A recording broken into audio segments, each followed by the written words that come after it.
करा रे बापानो साधन हरीचे, करा रे बापानो साधन हरीचे, धनी करणीचे करू नका, जेणे नये जन्म यमाची यातना, ऐसिया साधना करा काही, साधनाचे सार मंत्र बीज हरी, आत्मतत्वधरी तोची एक, कोटी कोटी यज्ञ नित्य ज्याचा नेम, एक हरिनाम जपता घडी, एका जनार्दनी न घ्यावा संशय, एका जनार्दनी न घ्यावा संशय, निश्चयेसी होय हरिरूप, हरिमुखी गाता हरपदी चिंता, त्यानये मागुता जन्म घेणे पांडुरंगा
तुलसीमाला कन्नरं कन्यनेत्रं सदयधवलहासं श्रीविठ्ठलं चिन्तयामि, नमामि सद्गुरुं शान्तं सच्चिदानन्दविग्रहं पूर्णब्रह्मपरानन्दं ईशमानन्दवल्लभं, जयांचे किलिया स्मरण होय सकळ विद्यांचे अधिकरण, तेच वंदो श्रीचरण सद्गुरूंचे ते नमस्कारो नियाता, पुरुषोत्तमस्य अवतार क्षेत्रे श्री एकनाथस्य परंपराय, श्रीशोस्ति स्वामी पूर्णाश्रमस्य श्री लक्ष्मणाख्यं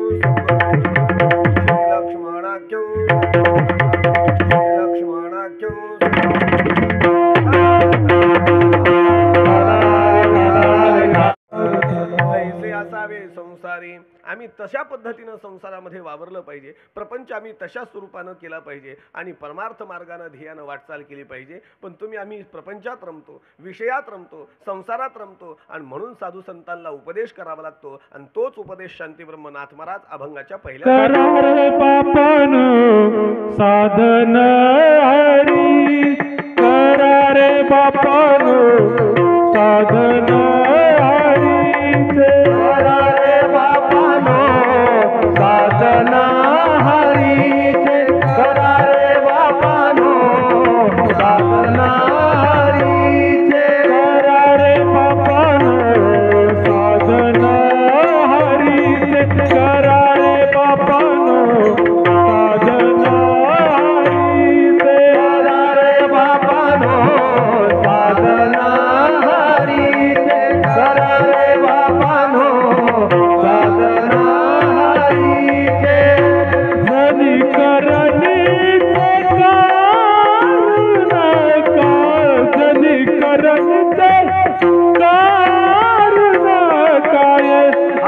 मुखी गाता हारतली चिंता हरी मुखी गाता हारतली चिंता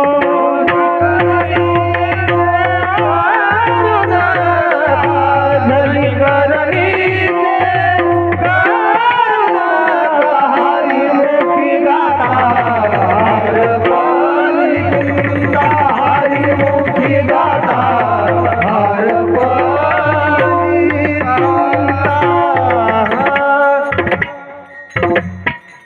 विठ्ठल महाराज अभंगाच्या पहिल्या चरणात सांगतात करा रे बापानो साधन हरीचे. बाबानो तुम्ही आम्ही भगवंताच्या साधनाकडे वळालो पाहिजे. आपण प्रपंचात रममान होतोय, आपण विषयात रममान होतोय, पण या विषयामध्ये आणि या प्रपंचाची लक्षात घ्या प्रपंच नित्य सत्य अशा स्वरूपाचा नाही आणि विषय सुद्धा आपल्याला आनंद देणारे अशी नाहीत. मग विषयाच्याही नादी लागू नये आणि आम्ही प्रपंचातही रममान होऊ नये. हा तो प्रपंच वाट्याला आलेला भागाला आम्ही पूर्ण केला पाहिजे. त्याचा त्याग नाही करायचा, पण त्याच्यात रममान व्हायचं नाही, हे सगळ्यात महत्त्वाचं आहे. आपण कुठपर्यंत त्याच्यात रममान व्हावं, आम्ही त्या गोष्टीचं स्वरूप ओळखलं पाहिजे. जर स्वरूप ओळखलं तर लक्षात घ्या स्वरूप ओळखल्यानंतर दोन परिणाम आहेत. एक म्हणजे आपल्याला जर त्याच्याबद्दल आसक्ती असेल तर वैराग्य निर्माण होतं आणि जर एखाद्या गोष्टीबद्दल आपल्याला भय असेल तर त्या भयाची निवृत्ती होऊन आपल्याला त्याच्या खऱ्या स्वरूपाचं ज्ञान होतं. याच्यावर एक दृष्टांत गुरुवारी आमचे प्रातस्मरणीय वडील सांगत असतात. स्वरूपाचं ज्ञान झालं तर आपण त्याच्याशी व्यवहार करताना निर्भेळ स्वरूपानं करतो, भयरहित करतो, आसक्ती रहित करतो. झालं एकदा असं एका माणसाला जुन्या काळी माणसाकडे घोडे होते बरं का. ते घोड्यावर प्रवास असायचा. आता प्रवासाला घोडे नाहीत, आता गाढवं जास्त झालेत. विठाला प्रवासाला संगती घोडे असायचे. आता जे भेटतात ते गाढवं भेटतात. दुर्दैवानं आम्हाला त्यांच्यासोबत जीवन कंठावं लागतंय. ते घोडं घेऊन निघाला होता, घोड्यावर बसला. त्याला वाटलं घोड्याला तहान लागली असावी, आपण घोड्याला पाणी पाजावं. घोड्याला पाणी पाजावं म्हणून त्याने एका ठिकाणी थांबला, ज्या ठिकाणी जिथे जुन्या काळी विहिरीला मोठ होत्या नाही मोठा, त्या मोठावरती पाणी तिथे देणं चालू होतं. यानं पाहिलं अरे मोठ चालू आहे. त्या मोठ चालू आहे म्हणल्यानंतर चला म्हणे आपण तिथे जावं आणि त्या मोठीवर आपल्या घोड्याला पाणी पाजावं. त्यानं त्या मोठीच्या तिथे घेऊन गेला.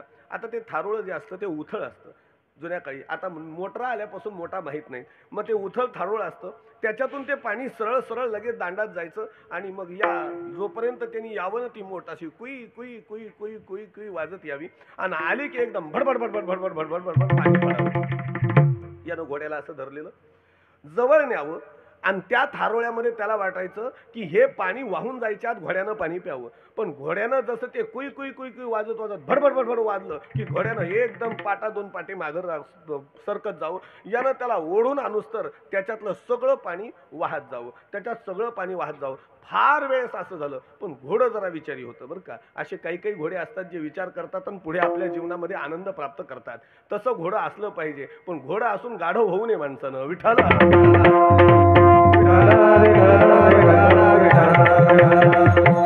घोडं थोड्या वेळाने विचार करू लागलं, हे वाचतंय खरं पण त्रास देत नाही गड्या आपल्याला. काय झालं, त्यानं स्वरूपाला ओळखलं. हे वाचतंय पण आपल्याला त्रास देत नाही. म्हणले आता थोडं जवळ उभं राहून पाहू. घोड्यानं थोडं जवळ उभं राहून पाहिलं. थोड्या वेळानं ते वाजू लागलं पण याला कुठलाही त्याचा धोका होईना. मग घोड्यानं पोटभर पाणी पिलं. आता त्याला त्याच्या वाजण्याचंही भय राहिलं नाही आणि त्याच्या कशाच्याच पद्धतीचा त्याला त्रास राहिला नाही. पाणी पिऊन तृप्त झालं. माझा तुम्हाला सगळ्यांसमोर प्रश्न आहे, ते वाजत नव्हतं का? वाजत होतं. भय याच्या मनात त्याचं वाटत होतं. पण जेव्हा त्यानं त्या स्वरूपाचं ज्ञान लक्षात घेतलं, वाजतंय पण धोका नाही, हे जेव्हा त्याच्या लक्षात आलं तेव्हा त्यानं पाणी पिऊन तृप्त झाला. विठाला असा प्रपंचाच्या स्वरूपाचं ज्ञान तुम्ही आम्ही करून घेतलं पाहिजे. या प्रपंचामुळे आम्ही बाधितही झालो नाही पाहिजेत आणि या प्रपंचापासून आपण अलगही त्या लक्षात घ्या. माऊली ज्ञानोबारांनी फार सुंदर त्याच्यासाठी चिंतन सांगितलं. म्हणले एक माणूस पाण्याच्या शेजारी उभा आहे आणि उभा असलेल्या माणसाला मला सांगा त्याचं प्रतिबिंब पाण्यात दिसायला लागलं. मग पाण्यात प्रतिबिंब दिसलं म्हणजे माणसाचं अंग ओलं झालं का? नाही. पण प्रतिबिंब पाण्यात दिसायला की नाही? माणसाचं प्रतिबिंब पाण्यात दिसतंय पण त्याच्या अंगाला त्याचा कुठलाही स्पर्श नाही. हे ज्याच्या लक्षात आलं तो शहाणागा. विठ्ठला विठ्ठला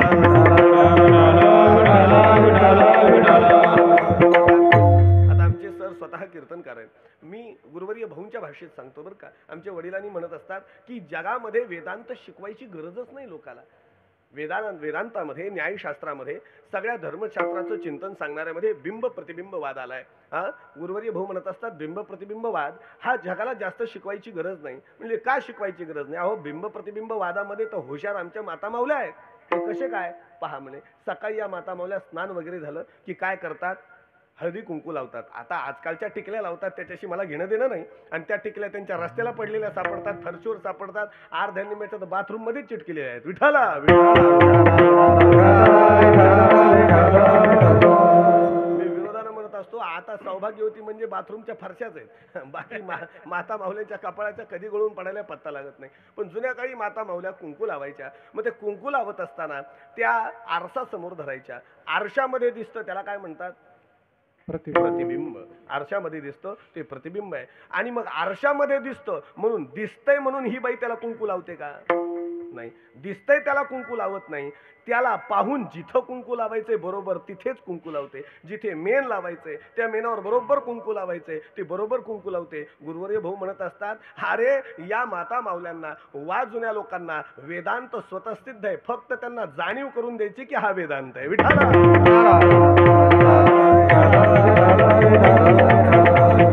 लक्षात घ्या. प्रपंचातून वेगळं व्हायला, प्रपंचातून मोकळं व्हायला फार काही लागत नाही. हेच लक्षात ठेवा की कुंकू कुठं लावायचंय. हा काही एक बाई घेतली आरसा आणि दिसायला म्हणून आरशातल्याच बाईला लागली मेन लावायला, आरशातल्याच बाईला कुंकू लावायला लागली. मला सांगा आपण तिला शहाणी म्हणू का वेडी म्हणू? हा आपला काय हिशोब आहे? समजा आरशातल्या बाईला कुंकू लावायली, तिला शहाणं म्हणू का वेड म्हणू? हा काय म्हणायचं? काय काय म्हणायचंय? शहाणी म्हणायचंय? हा तिला जर शहाणी म्हणायचंय तर मग सगळे प्रपंच करणारे शहाणे होतील महाराज. तिला जर शहाणी म्हणावं तर प्रपंच करणारे सगळे शहाणे म्हणावे लागतील, सगळे साधू म्हणावे लागतील, सगळे संत म्हणावे लागतील. पण ती शहाणी नाही जी स्वतःला कुंकू लावणार, जी स्वतःला मेन लावून त्याच्यावर घवघवीत कुंकू लावील, ती खरी शहाणी. आणि हे फक्त साधू संतांनी वर्तन करून दाखवलं. कपाळाला कुंकू लावणं म्हणजे प्रपंचात असून परमार्थ करणे, आणि जर आरशालाच कुंकू लावणे म्हणजे दिसतं त्याला कुंकू लावत बसणं म्हणजे प्रपंच करणे.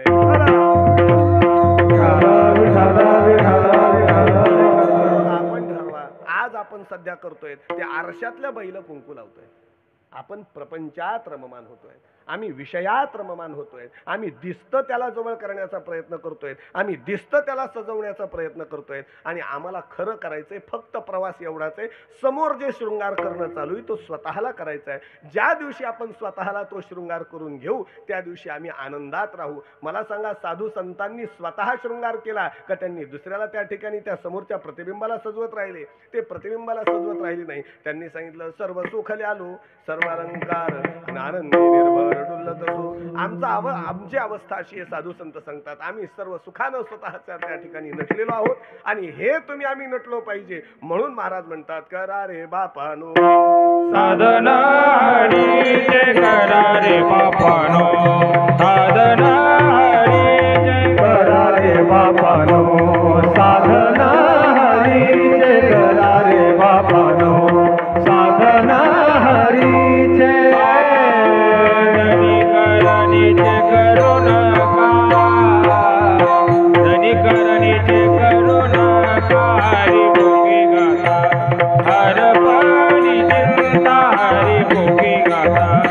हर पाणी चिंता. धनिकरणीचे करू नका, धनिकरणीचे करू नका. हरी भोगी गाता हर पाणी चिंता, हरी भोगी गाता हर पाणी चिंता.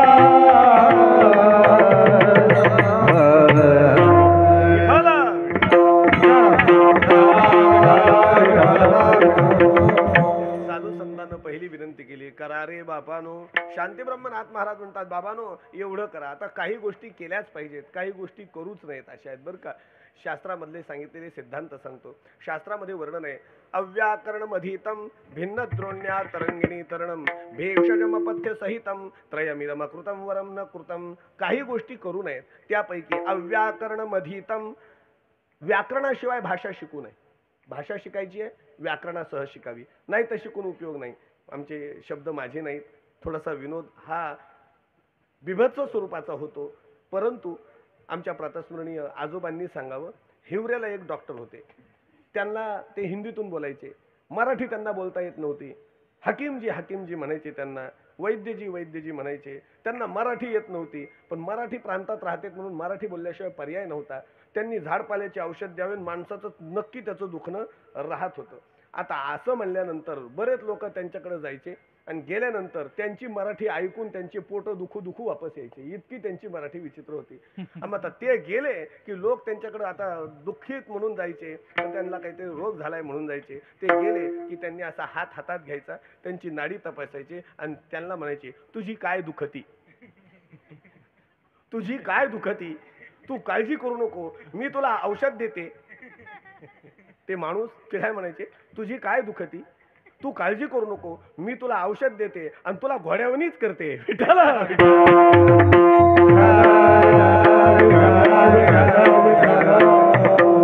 म्हणण्याचा भाग एक. आता चुकलं काय, पुल्लिंग स्त्रीलिंग क्रियापद याचा जो वापर आहे आणि भाषेचा अर्थाच्या दृष्टिकोनातून जो विचार होऊन वाक्य रचना करायची आहे, मग ते मराठी बोलले नाहीत का, मराठी बोलले, परंतु त्या मराठी बोलण्यामध्ये जो विचार पाहिजे, अर्थ दृष्टिकोन पाहिजे, पदाची रचनेचा दृष्टिकोन पाहिजे, त्या दृष्टिकोनातून कुठेतरी चूक झाली आणि त्या चुकीमुळे अर्थ निर्माण व्हायचा तो विपरीत अर्थ निर्माण होतो. म्हणून ग्रंथकाराने सांगितलं, अव्याकरण मधीतम. बाबांनो, काही करा पण व्याकरणाशिवाय भाषा शिकू नका. आता व्याकरणाशिवाय भाषा शिकता येत नाही आणि चिंतनाशिवाय कीर्तन कसे करता येतात हेच कळत नाही.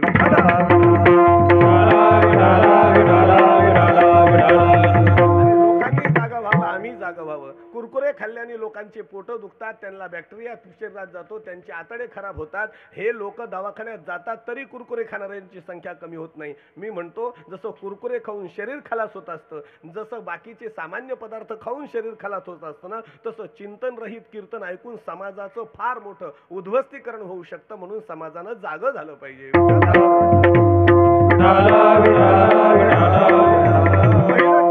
काय करू नये, अव्याकरण मधीतम. पहिलं आहे, व्याकरणाशिवाय भाषा शिकू नये माणसानं, अव्याकरण मधीतम. दुसरं आहे, भिन्नद्रोण्या तरंगिणी तरणम. आपल्याला नावेतून पहिलं पार जायचंय, मग पहिलं पार जायचंय म्हणल्यावरती एक जण म्हणलं, त्याला काय नाव तिथं दिसायली, बसा नावेमध्ये. दुसरा म्हणला, त्या नावेत बसू नका. का ते म्हणले, तिला छिद्र पडले. म्हणलं, एक छिद्रानं काय व्हायले, एक छिद्र पडले त्यानं काय व्हायले, त्याला काय, जाऊ पलीकडं. मला सांगा, फुटक्या नावेतून पहिलं पार जाणं हे कितपत शहाणपण आहे? नाही, त्याच्यातून आम्ही पहिलं पार जाऊ याची शाश्वती नाही. म्हणून माणसानं हे काम कधीच करू नये, नाही तर नक्की मरणाला सामोरं जावं लागेल. म्हणून अव्याकरण मध्ये भिन्नद्रोण्या तरंगिणी तरणम. आणि तिसरं सांगितलं, भेषजमपथ्य सहितम त्रयमिदम कृतम वरम न कृतम. तिसरं, औषध घ्यावं पण अपथ्य करून घेऊ नये. अपथ्य करून जर औषध घेतलं तर घेतलेल्या औषधाचा परिणाम होत नसतो. विठ्ठल.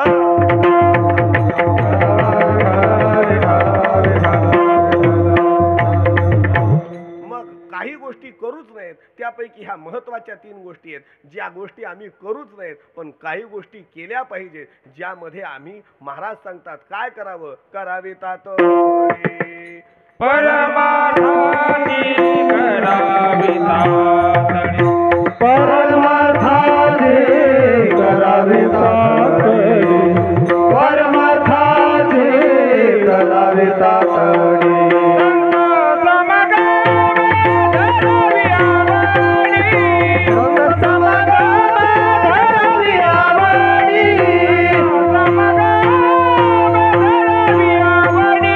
संत समागम धरणी आवडी, करावी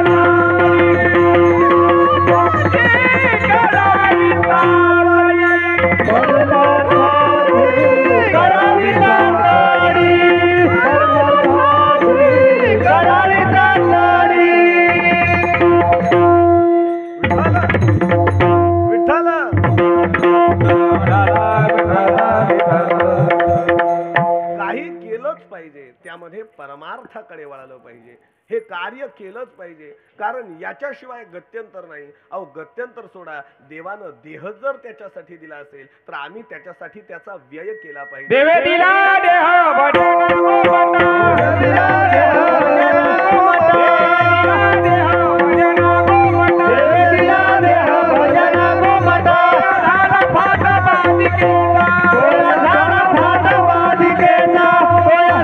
ओठात बालिकेचा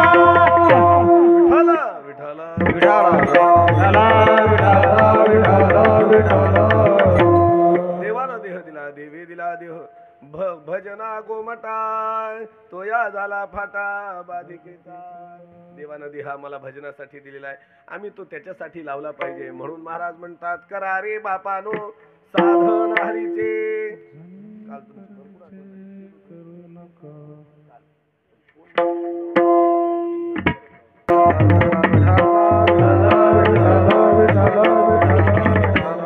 अशा स्वरूपानं महाराज उपदेश करतात. बाबानो करा रे बापानो साधन हरीचे. एका शब्दाचा विचार करा. पहिल्यांदा करा रे असा उपदेश केला. बाबानो तुम्ही हे करा, परंतु पुढे जे पद वापरलं ते पद फार भावनशील, फार विनम्रतेचं आणि फार समोरच्याच्या उद्धाराला कारण व्हावं असं आहे. महाराज म्हणतात बापानो अरे बाबानो तुम्ही परमार्थ करा. मला सांगा साधू संतांनी तुम्हाला आम्हाला बापानो म्हणावं, बाबानो म्हणावं, मायबाप म्हणावं असं तुमच्या आमच्या अंगी बळ कोणतं खरं सांगा, कोणतं बळ आहे? अरे ज्यांच्या नुसतं चल म्हणल्यानं भिंत चालावी हे ज्यांचं ऐश्वर्य आहे, ज्यांच्या चल म्हणण्यानं भिंत चालावी हे ज्यांचं ऐश्वर्य आहे, त्या साधू संतांनी तुमच्या आमच्या पाया पडावं. ज्यांनी अनेक अनेक दुस्तरातले दुस्तर आणि महनीय असे कार्य लीलया ज्यांनी केले, वा भगवान परमात्मा ज्यांच्या एका शब्दाची परिपूर्णता करण्यासाठी आपलं कार्य वेचतो, ज्यांच्या पाठीमागे असे साधू संत तुमच्या आमच्या पाया पडतात. नेमकं आपल्याकडे बळ कोणतं आहे? विठ्ठला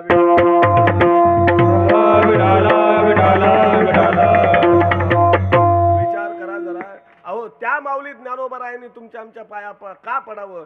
ज्या माऊली ज्ञानोबरायांच्या पाया पडताना 1400 वर्षाचे चांगदेव साष्टांग दंडवत घालतात. आपल्याला घरातून बाहेर पडताना दारात बांधलेलं वघारू घराच्या बाहेर जाऊ देत नाही. दारात बांधलेलं वघारू घराच्या बाहेर जाऊ देत नाही. त्या बाबानं यमाला 1400 वर्ष पत्ता लावू द्यायला नव्हता. 14 वेळेस आला, त्यांनी 14 वेळेस समाधी होऊन त्या ठिकाणी आपलं देह प्राणोत्क्रमण त्या देहाचं दाखवावं, दुसरीकडे निघून जावं. काय ताकद आहे? आम्हाला सामान्य कार्य करता येत नाही, त्यांनी असामान्य कार्य केलं. आणि एवढं ज्या बाबानं कार्य केलं, पण ते ज्यांच्या चरणावरती लोटांगण घालतात ते माऊली ज्ञानोबा आहे. जर तुम्हाला आम्हाला हात जुळत असतील तर विचार केला पाहिजे की नाही? पुढे जाऊन चला. ज्या जगद्गुरु तुकोबारायाला प्रत्यक्ष भगवान परमात्मा ज्यांची पूजा करतो, जया पूजिले आदरे पांडुरंगे, विमानस्थ केले प्रयाण प्रसंगे, तनु मानवी दिव्य रूपीच केली न त्यागती दिव्य लोकासी नेली. हा अधिकार ज्या जगद्गुरु तुकोबारायांचा, की जगद्गुरु तुकोबारायांचं पाद्यपूजन शेवटी भगवान परमात्म्याने करावं, विमानात बसून त्यांना सदेह वैकुंठाला घेऊन जावं, हा ऐश्वर्य योग ज्या जगद्गुरु तुकोबारायांच्या, ते जगद्गुरु तुकोबाराय तुमच्या आमच्या पाया पडतात. लागोनी पाया विनवितो तुम्हाला, लागोनिया पाया, लागोनिया पाया, लागोनिया पाया विनवितो तुम्हाला, लागोनिया पाया.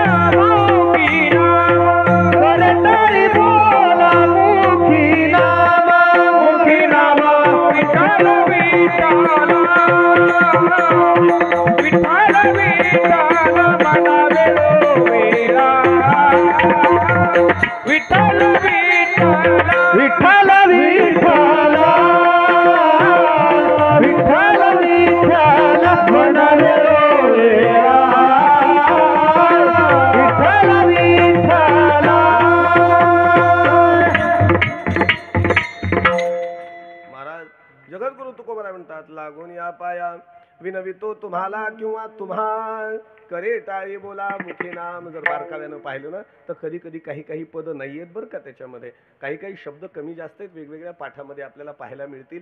तुम्ही जरा अभ्यासू माणसं आहेत म्हणून थोडं जिम्मेदारीनं बोलतोय. लागून या पाया विनवितो तुम्हा किंवा तुम्हाला, करे टाळी बोला मुखी नाम. बाबानो तुम्ही भगवंताचं नामस्मरण करा ना. म्हणजेच काय? करा रे बापानो साधन हरीचे. बापानो तुम्ही भगवंताचं नामस्मरण करा. पण बापानो शब्द वापरत असताना साधू संतांच्या अंतःकरणात भाव कोणता हा पाहिला पाहिजे. कोणता भाव आहे? साधू संतांच्या अंतःकरणात मातृपितृ भाव आहे. कारण जगामध्ये आपलं कल्याण व्हावं अशी कामना करणारे फक्त तिघ आहेत. विठ्ठल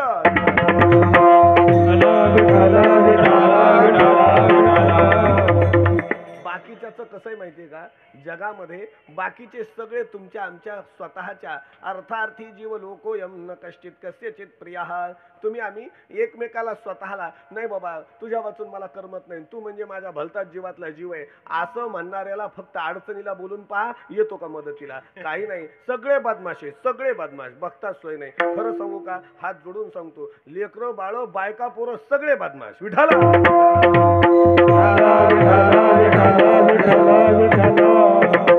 महाराज असं काय बोलता, मी सिद्धांत देतो पहा. कारणात प्रियतामेति द्वेषो भवति कारणात, अर्थार्थी जीव लोकोयम न कश्चित कस्यचित प्रियः. मी बोलत नाही, धर्मशास्त्र ग्रंथकार बोलतात. त्यांनी सांगितलं, लक्षात ठेवा, कारणात प्रियतामेति, काहीतरी कारण आहे. आज तुमचं माझं काहीतरी निमित्त आहे आणि ते निमित्त माझ्याकडून तुमचं पूर्ण होतंय वा तुमच्याकडून माझं पूर्ण होतंय, म्हणून आम्ही एकमेकाशी गोड बोलतोय. कारणात प्रियतामेति. आणि नाही होऊ द्या, नाही होऊ द्या, लगेच गट. मला तर त्या गटाकडे पाहून गट गट गिळावं लागत, काय सांगा विठाला.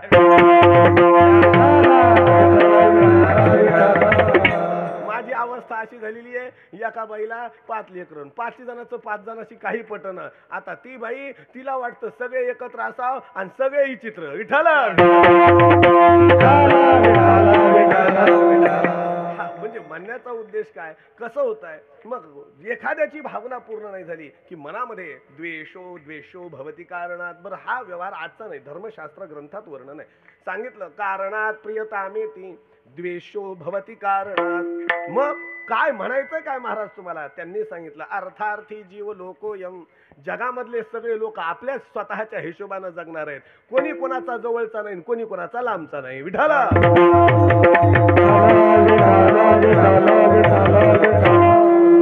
द्वेषो भवति कारणात. म्हणून महाराज सांगतात, जगामध्ये प्रत्येक जण स्वतःच्या सुखदुःखाच्या ऋणानुबंधानं बांधल्या गेलाय, पण जगामध्ये फक्त 3 जण असे आहेत जे तुमच्या आमच्या खऱ्या हिताचे आहेत. खऱ्या हिताचे कोण?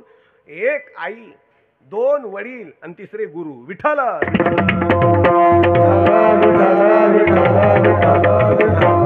याला सुद्धा सिद्धांत देऊन टाकतो. माऊली ज्ञानोबराय सांगतात, हे एकलेनी सद्गुरु जाणीजे का प्रसवती. या जगामध्ये आई वडील नाहीतर गुरु, तिघाशिवाय तुमच्या हिताचं कोणी नाही. वस्तुस्थितीमध्ये लक्षात घ्या, जीव दृष्टिकोनातून पाहताल तर आपल्या हिताचे फक्त 3 जण आहेत, आई आणि वडील. हे एकलेनी सद्गुरूची जाणीजे. पहिल्यांदा गुरुची जागा दिली बरं का. हे एकलेनी सद्गुरूची जाणीजे का प्रसवती. पर्याय म्हणून गुरुला पर्याय फक्त आई वडील दिलाय. निष्कारण तुम्ही फक्त गुरुच्या समोर जाऊन एखादी समस्या मांडा, त्या समस्येचा निराकरण त्यांच्या कक्षेत असेल तर ते तुमच्याकडून कुठल्याही गोष्टीची अपेक्षा न ठेवता करतील. आणि जर ते तुमच्याकडून काही लाभच इच्छा ठेवत असतील तर समजावं हे गुरुपदाला लायक नाहीत. विठ्ठल जगामध्ये फार भरपूर गुरु झाले ज्यांना फक्त समोरच्याकडून धन पाहिजे, असे भरपूर कलीमध्ये शिष्यही झाले ज्यांना गुरुकडून काहीतरी घ्यायचंय. हा भले एक करते गुरु गुरु, एक करते गुरु गुरु, एक करते गुरु गुरु, एक करते गुरु गुरु. भवतारी शिष्याचा, भवतारी शिष्याचा, पोसनाय हात पाय चारी, पोसनाय हात चारी.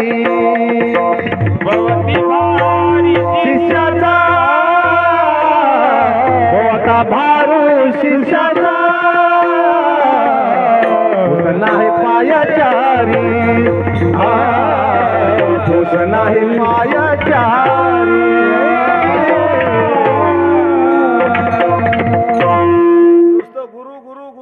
करतात, स्वतःच्या अंगाभोवती गुरु गुरु फिरतात, दुसऱ्याच्या अंगाभोवती गुरु गुरु फिरतात. आणि कधी कधी शिष्य काही कमी असतात काय. अहो काय सांगा, काही शिष्य असे आहेत की ज्यांना गुरुकडून प्रातस्मरणी दादांनी दृष्टांत सांगावा तो सांगतो बरं का. दादांनी म्हणावं, एक गुरु घोड्यावर बसून आले आणि घोड्यावर बसून आले, खांद्यावर शाल वगैरे. अगोदरच्या गावामध्ये जो शिष्य होता त्या शिष्यानं त्यांचा खूप मोठा सत्कार केला आणि सत्कार करून त्यांच्या खांद्यावर एक शाल घातली, ज्या शालेची किंमत त्या काळात 5,000 होती. त्या काळात 5,000, जेव्हा 8 रुपयात आष्टीहून पंढरपूर होत होतं. त्या काळात 5,000ची शाल म्हणला एकदाच करायचं आहे तर एकदाच करून जेवढा चांगला होईल तेवढा करू. शाल आणली एकदम भारीची, महाराजाच्या गळ्यात टाकली. 5,000 रुपयाची शाल थाट वाटला, महाराजाला खांद्यावर टाकली. म्हणले चला बाकीच्याही शिष्यमंडळीची जाता जाता भेट घेऊ, त्यांनाही कळत कसं काय गुरुचा सन्मान करायचा असतो, या गावातल्या माणसानं कसा केला. म्हणून दुसऱ्या शिष्याकडे गेले आणि शिष्याकडे गेल्यानंतर त्याच ठिकाणी गेल्यानंतर योग असा की त्याच्याकडं काही घोडे वगैरे होते म्हणे. आणि मग त्या घोड्यामध्ये महाराजाला लक्षात आलं आपलं घोडं जरा जुनं झालेलं आहे, आता ते म्हातारं झाले, आपल्याला नव्या घोड्याची अपेक्षा आहे. जसं इकडं आपल्याला शाल जोडी आली अर्थात शाल आली ना, तसं जर एक घोडं जर आपल्याला भेटलं आणि या शिष्याने जर आपल्याला घोडं दिलं तर किती चांगलं होईल. पण तो शिष्य म्हणजे गुरुचा बाप होता, तो काही साधा नव्हता, तो गुरुचा गुरु, तो असा बदमाश. याच्या मनात भाव आला की आपण शिष्याचं घोडं घ्यावं. आता तेव्हा घोडं 500 रुपयात येत होतं, केवढ्याला? चांगल्यातलं चांगलं घोडं 500 रुपयात यावं. आता 500 रुपयात घोडं यावं, याची गुरुची घोड्यावर नजर गेली आणि या शिष्याची महाराजाच्या शाल जोडीवर नजर गेली. बाप्पा बाप्पा बाप्पा, त्यांनी एवढे ते सगळे घोडे होते त्याच्यातली एक घोडी पसंत केली आणि मग त्या गुरुनं अंगात आल्याचं नाटक केलं पहा. आणि जेच अंगात आलं, अंगात जसं आलं तो शिष्य समोर आला आणि त्यानं नुसतं अंगात करीत आला. तो शिष्य सुद्धा जवळ आला. महाराज बोला, महाराज काय म्हणता, महाराज काय हवंय, महाराज बोला महाराज. आता फक्त अंगात या, कीर्तनाला येत नाहीत एवढे लोक त्याच्या समोर येतात. कमाल आहे लोकांची. अरे आम्ही कीर्तनात आमंत्रण देऊ परेशान आहेत, माईकवर सांगून परेशान आहेत. महाराज आलेत, अमुक आलेत, तमुक आलेत, कीर्तनाला या. आल्या एवढी चाल सुरू झालं, सगळं सुरू झालं. समाज नव्हता म्हणलं कीर्तनच कोणाला सांगू. विठाला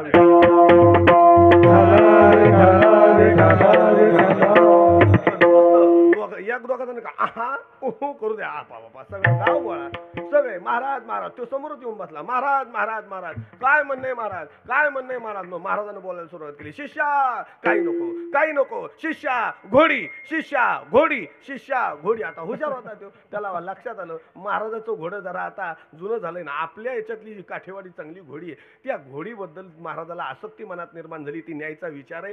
गुरु येत नाही म्हणता येत नाही आणि हो म्हणावं तर घोडीचं आता नुकसान कोणी सहन करा. तो बदमाश होता, ते म्हणजे असा परस्परम समर्पय, आम्ही जवळचं काही जाऊ द्यायचं नाही.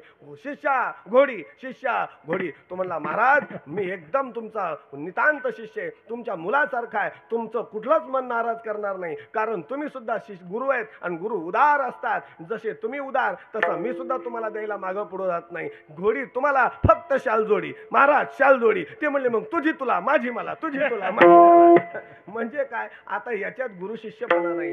गुरु त्याला म्हणावं जो शिष्याचा उद्धार करण्यासाठी आपल्या ज्ञानाची पराकाष्ठा करतो. जा त्या आळंदीला एका महात्म्याला एका शिष्यानं विचारलं, महाराज अहो जीवनमुक्त माणूस, जीवनमुक्त महात्मा देह कसा ठेवतो सांगा. त्या महात्म्यानं देहच ठेवून दाखवला. विठाला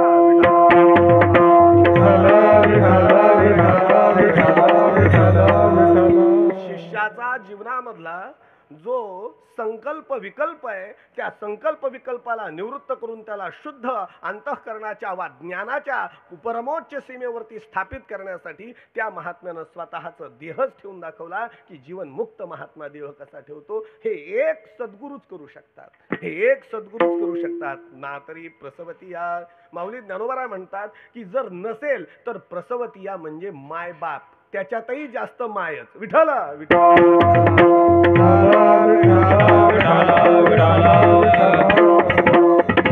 लक्षात ठेवा, जगामध्ये आम्ही ज्या प्रपंचामध्ये सगळ्यांना जीव लावायलो ना, त्या सगळ्यांना जीव लावण्यापासून आता तरी जागे व्हा. कारण साधू संतांना सांगितलं याच्यातले आपल्या हिताला किती येतील हे सांगता येत नाही. विठाला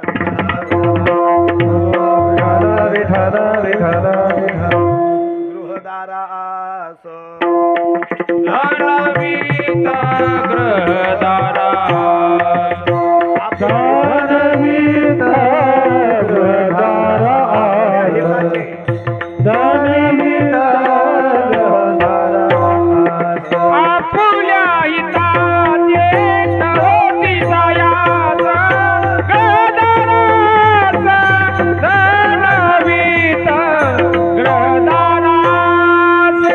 आपुल्या हिताचे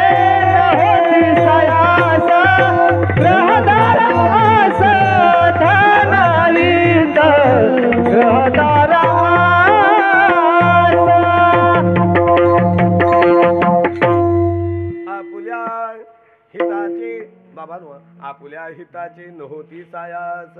आपण जे सगळं कर्म करायलो ना हे आपल्या हिताला कोणतंच साध्य होणार नाहीये, येणारही नाहीये. आपुल्या हिताचे नव्हती सायास, गृहदारा आस धनवित्त. एवढ्या कष्टानं आपण ज्या ज्या गोष्टी करायलोत का या एकही आपलं हित करायला येणार नाही. हा कोणतं घर? महाराज अहो एवढं आम्ही घर बांधायला लागलो, एका चढ एक जणाचे आमचे बंगले आहेत, एका चढ एक जणाचे बंगले बांधणं जाणं होत आहे.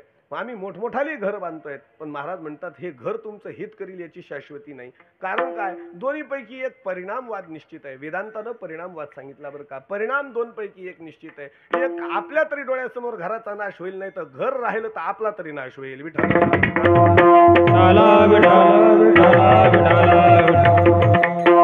घरामुळं कल्याण झालंय असं दाखवून द्या. आणि जर तसं असतं तर रावणाचा पहिला नंबर लागला असता. 7 कोटी घर सोन्याचे होते बाबाचे. किती? शुद्ध कांचनाचे 7 कोटी. किती होते? 7 कोटी घर होते. 7 कोटी. 7 वर किती शून्य दिल्यावर कोटी होते मला माहित नाही. तुम्ही श्रीमंत माणसं आहेत, मोठे माणसं आहेत, तुम्हाला माहित असेल. मी अजून हजारात बेजार आहे. विठाला शुद्ध कांचनाचे सप्तकोटी. मला सांगा घराच्यामुळे आमचं वैभव वाढेल पण घरानं आमचं हित होईल हे सांगता येत नाही. आपुल्या हिताचे नव्हती सायास, गृहदारा. पत्नी आम्ही पत्नीच्या आग्रहास्तवाजी अट्टहास असतो. काय काय कार्य करत नाही, किती किती कष्ट करत नाही, कोणकोणता व्यवहार करत नाही. पण महाराज म्हणतात अरे हे कसे आहेत हे जरा नाथ महाराजाला विचारा म्हणजे कळेल. विठ्ठला विठ्ठला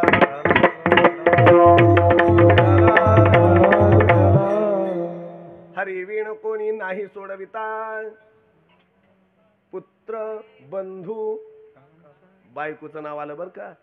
संपत्तीचे फक्त थोडा पैसा कमी जास्त होऊ द्या, त्याच्या हातातली सत्ता थोडी कमी जास्त होऊ द्या आणि मग पहा स्त्री वसवसोनी लागे पाठी. आता बाकीच्याचं कसंही माहित नाही पण महाराज लोकांच्या वाट्याला तर आलेल्या सगळ्या जगदंबाच आल्या. विठाला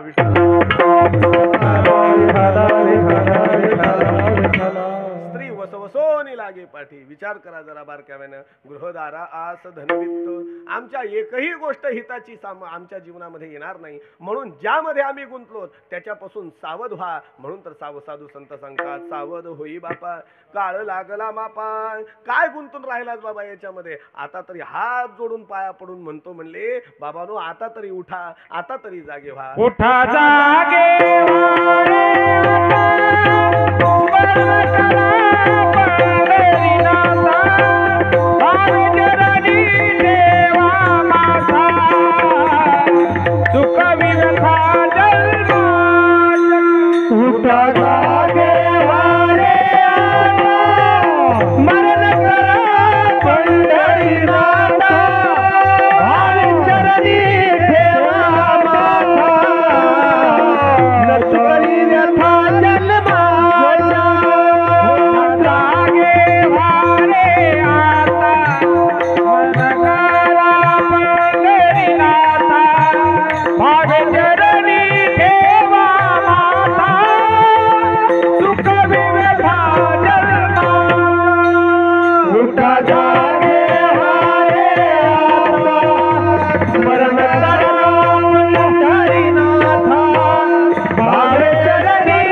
जागे भारी आता स्मरण करा पंढरीनाथा. बाबानो उठा जागे व्हा. तुम्ही म्हणाल आम्ही काय झोपलोत का काय? हा पण झोपेचाही विचार आहे. धर्मशास्त्रानं वा साधू संतांना त्याचं फार सुंदर चिंतन केलंय की निद्रा तो द्विविधाऊ. निद्रा 2 प्रकारच्या आहेत. 2 प्रकारच्या. एक व्यावहारिक निद्रा आहे आणि एक पारमार्थिक निद्रा आहे. तुम्ही आम्ही तसं पाहता व्यावहारिक निद्रा म्हणजे रात्रीच्याला झोपणे सकाळच्याला उठणे ही आमची व्यावहारिक निद्रा आहे. परंतु पारमार्थिक निद्रेच्या दृष्टिकोनातून जर विचार केला तर परमार्थाशी परांगमुख असणं ही एक प्रकारची अज्ञान निद्रा आहे. आणि आम्ही परमार्थ परांगमुख होतो म्हणजे अज्ञान निद्रेत आहोत. आणि साधू संतांनी तुम्हाला आम्हाला या परमार्थाच्या परांगमुख असणाऱ्या अज्ञान निद्रेतून जाग केलं. उठा जागे भारी आता स्मरण करा. कुणाचं स्मरण करा? पंढरीनाथाचं स्मरण करा. आणि पंढरीनाथाचं स्मरण करा म्हणजेच करा रे बापानो साधन हरीचे. बाबानोच तुम्ही साधन करा. आपलं चिंतन इथं चालू होतं की साधू संत कोणत्या भूमिकेत आहेत. साधू संत हे मायबाप भूमिकेत आहेत. म्हणून तर साधू संत जगद्गुरु तुकोबारायांनी साधू संतांनी सरळ साधू संताला सांगितलं, तुम्ही संत कसे आहात तर मायबाप आहात. तुम्ही संत माय बाप कृपावंत. तसं पाहता माय एककडं बाप एककडं करायला परवानगी नाही बरं का. गाताना सुद्धा तुम्ही संत माय बाप कृपावंत किंवा माय बाप आणि मग कृपावंत आपण म्हणतो. तुम्ही संत माय बाप कृपावंत. एका ठिकाणी एका महाराजांनी मला म्हणले, नाना महाराज अहो जगद्गुरु तुकोबारायांनी साधू संतांनी जसं लिहिलं तसं वाचता आलं पाहिजे. जसं लिहिलं तसं वाचलं तर बरं आहे, नाही तर घोटाळाच होतो ना. विठाला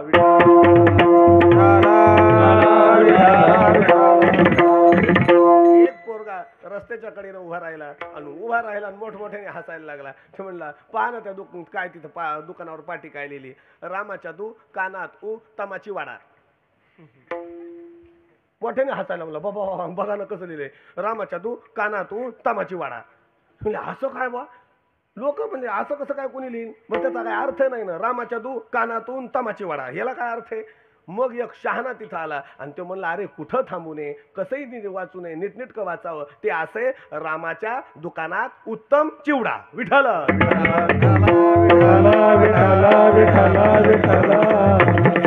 अक्षराची ताटातूट केली तर त्याच्यातले अर्थ जे निष्पन्न व्हायचे ते निष्पन्न होण्याच्या ऐवजी कधी कधी तर होतच नाहीत आणि झाले तर विपरीत झाल्याशिवाय राहत नाहीत. त्या महाराजानं एक फळकरी विद्वान महाराज त्यांनी म्हणले, नाना महाराज आपल्याला काय अधिकार आहे.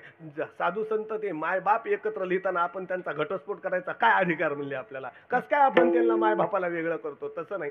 गाणाऱ्यांनी सुद्धा शक्यतो असं गायलं पाहिजे म्हणे की ते शब्द जसे आहेत तशाला तसे शब्द राहून तशाला तसेच गायले पाहिजेत. विठाला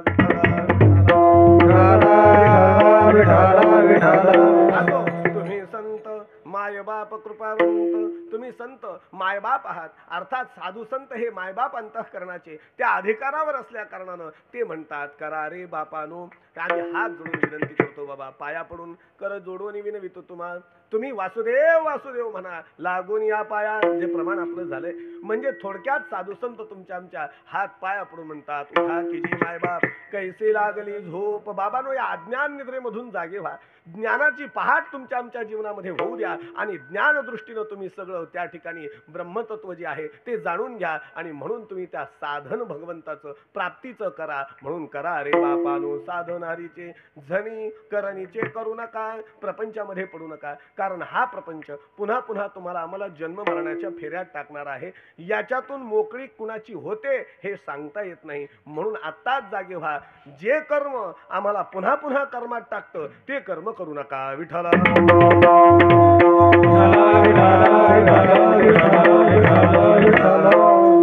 नरदेहासारखं उत्तम निधान तुमच्या आमच्या हाती लागले. नरदेह निधान लागले हाती.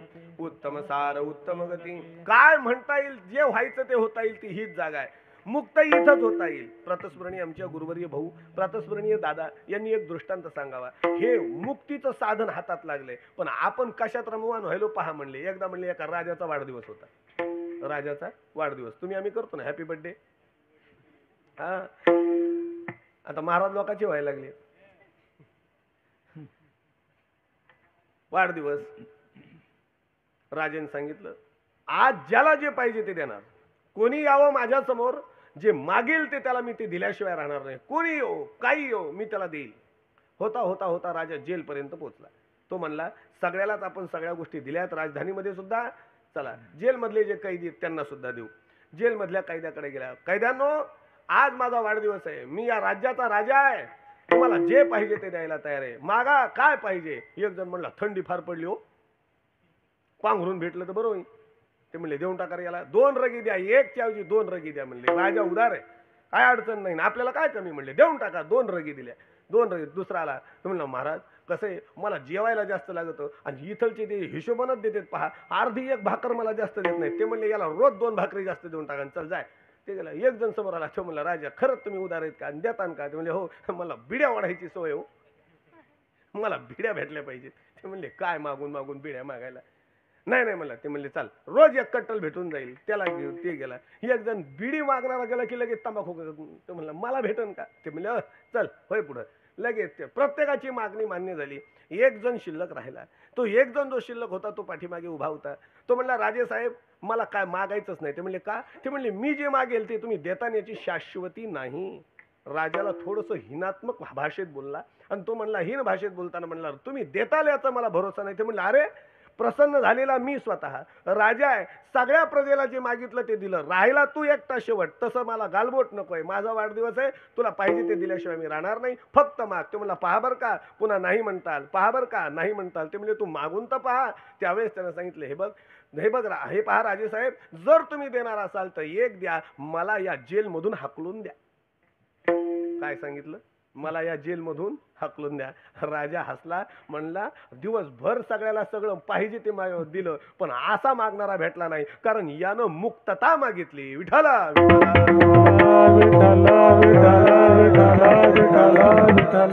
आज तुम्ही आम्ही मुक्ततेच्या दारात उभे आहेत. मानवी देह म्हणजे मुक्तीचं द्वार आहे. इथे आम्ही उभे आहेत आणि इथे उभं राहून फक्त देवाला एकच म्हटलं पाहिजे देवा अरे मला मुक्त कर गड्या. एक जण म्हणला मी देवाला म्हणलो का देव मला पाहिजे ते देतोच म्हणे. मी म्हणलं असं जर असेल तर मुक्ती मागणं नालाय का. बाकीचं काय मागतो. तो म्हणला मी माझी एका देवावर भक्ती म्हणला. त्या देवाच्या समोर उभं राहिलो ना आणि मी देवाला म्हणलो देवा आज माझ्याकडं पैसे नाहीत जर थोडीशी पैशाची व्यवस्था झाली तर बरी होईल. मग कोणी येतो आणि मी एखाद्याला म्हणलं का थोडी पैशाची गरज होती 500 म्हणता 1000 देऊन जातं. मी म्हणलं अरे असं जर होत असेल तर तू पैसा मागत बसू नको. असं जर होत असेल आणि तो परमात्मा तुझी देवता तुझ्यावर जर प्रसन्न असेल ना अरे मुक्तता मागून घे. बद्धता काय मागतो. विठाला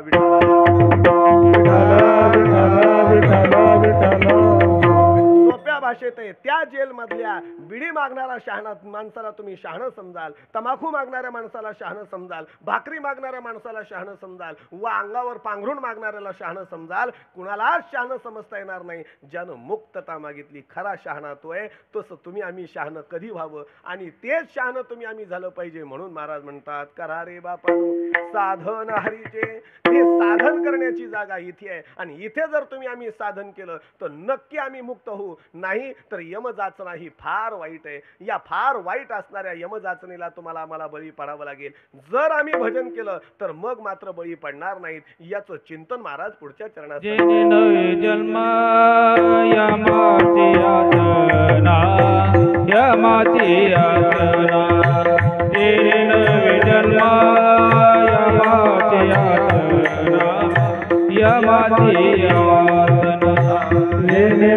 जन्म यमाची यातना यमाची यातना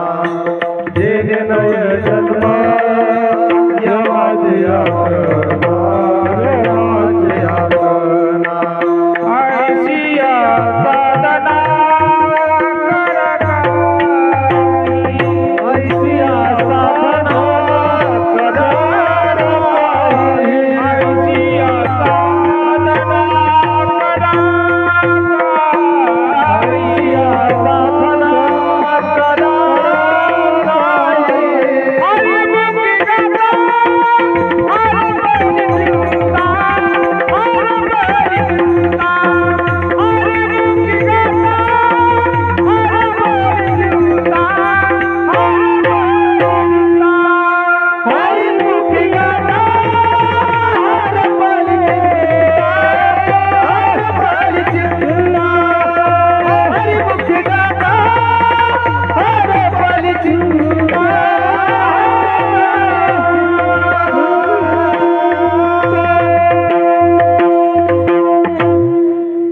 साधनाच्या भरी जाऊ नका बाबांनो. शांतीब्रह्मनाथ महाराज सांगतात असं साधन करा ज्या साधन केल्यानंतर जेणे नव्हे जन्म यमाची यातना. जे केल्यानंतर जन्म भेटणार नाही आणि यमाच्या यातना सहन कराव्या लागणार नाहीत.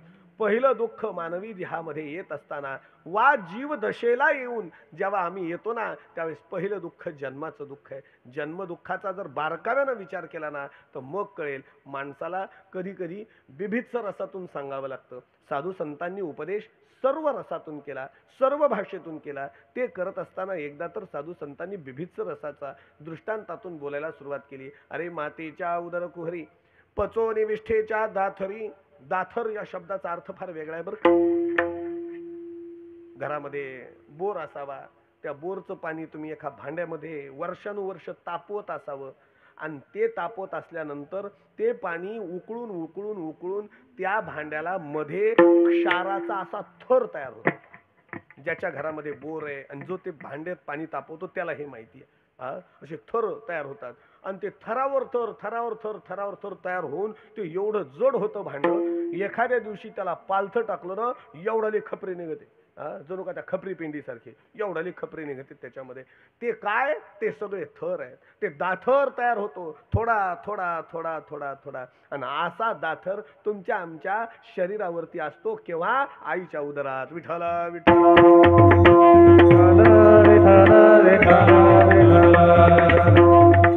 मातेच्या उदर कुहरी पचोनी विष्ठेच्या दाथरी. म्हणले कसंच तुम्हाला घाण वाटत नाही जन्माला यायची. अरे किती घाणीत राहतो, किती घाणीत राहतो. ना आता अत्तराची फवारी आणतो नाही होय.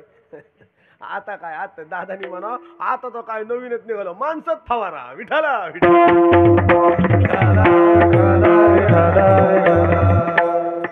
वरी कपड्याचा फवारा वेगळाच, मध्ये अंगातला फवारा वेगळाच. परंतु घाणीची अवस्था विचार करा. मातीच्या उदर कोहरी किती घाण आहे. विष्टाले पचोहीकडे नाकी तोंडी कृमी किडे. नाका तोंडात किडे आपल्या वावरत होते. अंगावरती सगळी घाण घाण घाण घाण घाण घाण त्या ठिकाणी होती. बाकीचं काय सांगू. प्रातस्मरणीय दादांच्या समवेत, आमच्या आजोबांच्या समवेत मी अगदी बालवयापासून प्रत्येक कीर्तनाला फिरलेलो आहे. मला कळतंय दादांनी नेलं त्या प्रत्येक गावाला प्रत्येक ठिकाणी कीर्तनाला गेलो. ज्याच्यामध्ये जास्तीत जास्त काळ हा माझा आनंदगाव, कासापुरी, संकनपुरी या गावामध्ये विशेष गेला. फुलवाडी या गावामध्ये विशेष काळ माझा आमच्या आजोबांच्या समवेत गेला.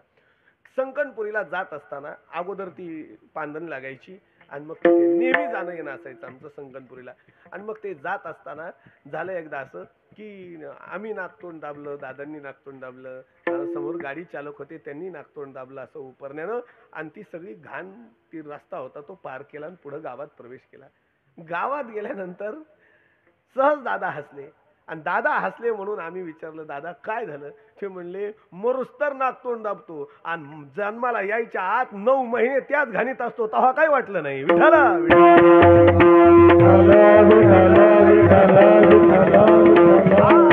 हा अनुताप घेऊन सावध. साधू संतांचे हे वाक्य आहेत ना, हे जे वाक्य आहेत ना हे याच्यासाठी आहेत. हा अनुताप घेऊन सावध काहीतरी बोध करी मनाय. अरे काहीतरी आमच्या मनाला आम्ही बोध केला पाहिजे. म्हणून महाराज म्हणतात जिनेनो हे जन्म. सगळ्यात महत्वाचं दुःख जन्माचं दुःख आहे. जन्मताना फार जन्मोनी मरती. जन्मतानाचं दुःख असं आहे. महाराज सांगतात जन्मायचं नाही, जन्मता मरण्याचा दुःखाचा अनुभव म्हणजे आपली जीवदशेची प्रारंभाची अवस्था आहे. म्हणून महाराज म्हणतात बाबांनो आता तरी जागे व्हा. जन्मोनी मरती इथपर्यंत जाऊ नका. म्हणून जन्म जेनेनो हे जन्म. पुढे यमाची यातना. शेवटच्या आम्ही केलेल्या कर्म विपाकानुसार आणि आम्ही लावलेल्या दिव्यानुसार आता आम्ही का फार चांगले दिवे लावले होय. बापा बापा बापा बापा. एक जण म्हणला महाराज जन्मभरात आपण काही केलं नाही. आपण आपलं रान आपण आपली शेती बाकी काहीच केलं नाही तरी माया वाटायला दुःख येतं. कस काय. दादानी म्हणा फवारणी हाणली त्यावेळेस फार आनंदाची फवारणी हाणलीच नाही होय. किडे मारले ना रे. विठ्ठल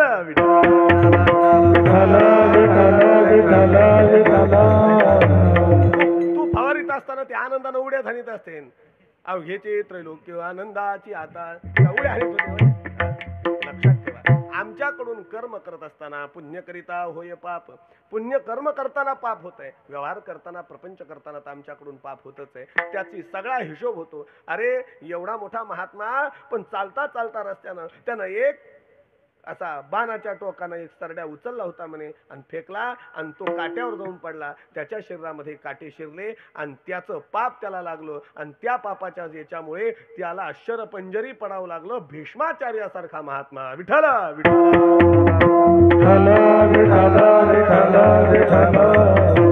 मग आम्हाला यमयातना कमी भोगाव्या लागतील का. जेनेनो हे जन्म. भागवत ग्रंथ ऐकणारी माणसं आहेत तुम्ही. ज्यावेळेस आजा मेळाचं आख्यान भागवतामध्ये ऐकताना त्यावेळेस ते यमानं त्याचा पूर्ण पापाचा हिशोब वाचून दाखवला होता. तुम्ही देवी भागवत कथा कधी ऐका. त्या देवी भागवत कथामध्ये सत्यवान सावित्रीची कथा लिहिली आहे. त्या सत्यवान सावित्रीच्या कथेमध्ये जेव्हा सत्यवानाचा प्राण घेऊन जात असलेल्या त्या यमाशी सावित्रीनं केलेल्या संवादामध्ये त्यानं सांगितलं कोणत्या पापाचं आम्ही कोणतं त्या ठिकाणी फळ देतो आणि कोणत्या नरकात टाकतो, किती दिवस टाकतो आणि कसा त्रास देतो, सगळा हिशोब देवी भागवतात सांगितला. विठ्ठल